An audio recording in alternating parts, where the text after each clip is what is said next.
When people would ask me, what's your story? I didn't think my story was that different than most. In fact, I didn't really think I had a story at all. I grew up like most of the kids I knew, going to church and always believing in God. I never questioned that belief, but then again, no one ever asked. After high school, I found myself far away from the church, never losing my faith, but definitely not practicing it either. It wasn't until a couple of years ago that my wife, who had never had any religion in her life, decided that we should start a church shop in order to bring God into our children's lives. We found Cedar Hills and immediately fell in love with the people, the church, and the culture here. We became involved with many areas within the church, especially the student ministry, and our spiritual lives began to blossom. A little over a month ago, my wife and I had the opportunity to attend a conference in Lexington, Kentucky for church leaders. And to tell you the truth, I didn't know what I was getting myself into.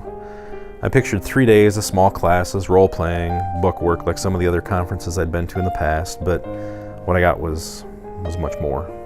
After a few small classes the first afternoon, we attended a baptism ceremony after dinner. Out of nowhere, I had tears rolling down my cheeks, and I heard a knock, not like a knock on a door, but rather a knock on my heart. And after believing I was a follower of Christ for my whole life, I finally opened that door and let him in for the very first time.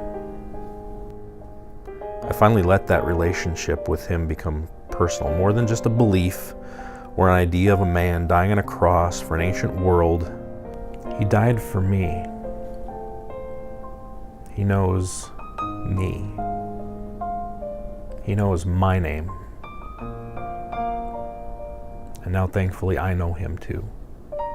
I was made new in him, the old me dead, washed clean in the shadow of his cross. So ask yourself, what's your story? If you can't answer it, maybe you were just like me. Maybe you're just waiting to hear the knock on your heart too.